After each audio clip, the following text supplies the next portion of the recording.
The sun had barely begun its ascent into the sky when I rose that morning, the weight of the world already bearing down on me.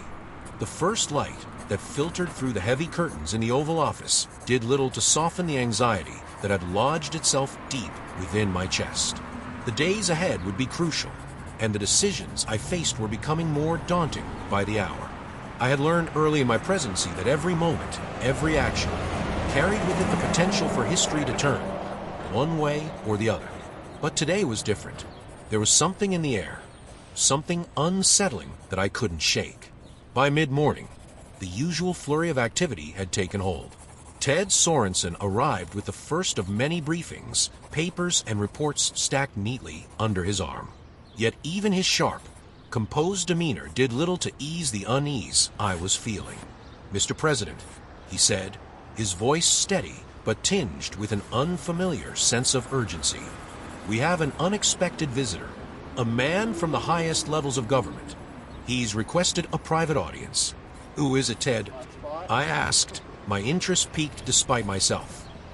"I can't say more just yet, sir," he replied, his eyes flicking toward the door. "But it's a matter that requires your immediate attention." "Very well. Send him in," I said, gesturing for him to proceed.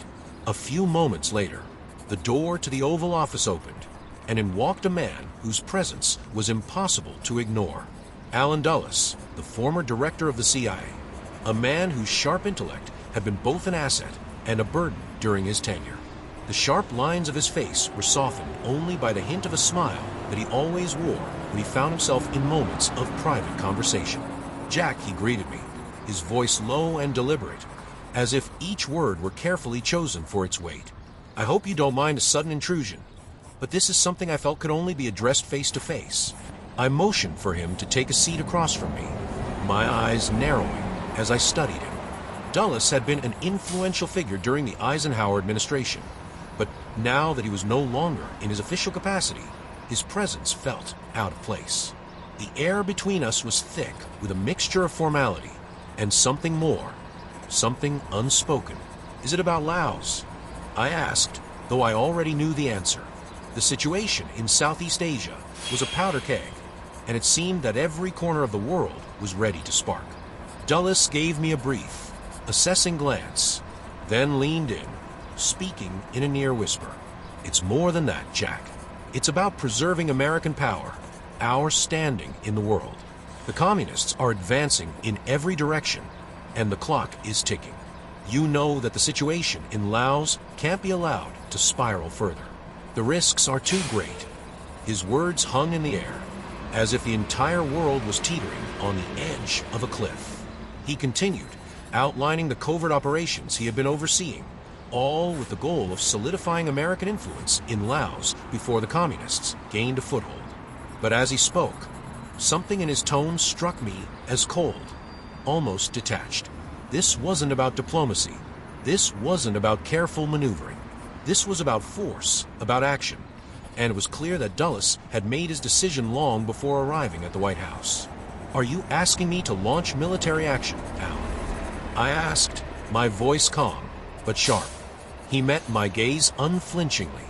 "Not necessarily military action, Jack, but it will require our involvement. If we don't act decisively, the damage could be irreparable." I leaned back in my chair, my mind racing. Dulles was a master of the covert game, but I had to wonder whether his view was too narrow, too focused on the immediate threat rather than the long-term consequences. The temptation to act, to do something, anything, was strong, but I knew I had to think beyond the moment. "You're asking for a commitment," I said slowly. "One that will send us down a path we may not be able to turn back from." Dulles was unfazed. "We're already on that path, Jack. The question is whether we have the courage to see it through." His words rang in my ears long after he left. The meeting had been brief, but its impact lingered. I sat alone in the Oval Office, the weight of his words pressing down on me. The idea of intervention, of sending men to fight and die for a cause I couldn't fully grasp, was not one I took lightly. But the longer I thought about it, the more I realized that this wasn't just about Laos. This was about America's place in the world, its resolve, and the message we were sending to our allies and enemies alike. Later that evening, as I reflected on the events of the day, Jackie found me in the Oval Office, her presence like a calm balm on the storm that raged in my mind. "Jack," she said softly, her voice steady but full of concern. "What happened? You've been so quiet." I glanced at her, my heart heavy with the weight of the decision before me. It was Dulles. He came to see me. He's pushing for us to get involved in Laos, to send military aid, to act before the communists take full control. But I'm not sure, Jackie. It feels too rushed, too reckless. She approached me slowly, taking my hand in hers, her touch grounding me. "Jack, I know you. You don't make decisions on impulse. You think things through. You listen to your heart." I squeezed her hand, grateful for her presence. "I wish it were that simple, but the stakes are so high. We can't afford to make a wrong move. If we do, the consequences will be felt for generations." Jackie smiled, her eyes full of wisdom. "You've always said that leadership is about making the hard choices. It's not always about what feels easy, but what's right. Trust yourself, Jack. You have the strength to do what needs to be done." Her words, though simple, were a reminder of the values that had guided me before I entered this office. As the night wore on, I felt my resolve strengthen. Whatever the future held, I would face it with the courage of my convictions. The following morning, I met with my advisors and began the delicate process of weighing our options. It wasn't about rushing into action, but about making the right decision at the right time.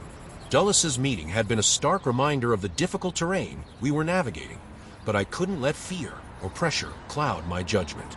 I had to do what was best for the nation, even if it meant charting a course no one else expected. Looking back now, it's clear that moments like these, those quiet, secretive encounters that seem to come out of nowhere, are the ones that shape history. It's in the silence between words, the tension between allies and adversaries, that the true test of leadership is found. John F. Kennedy.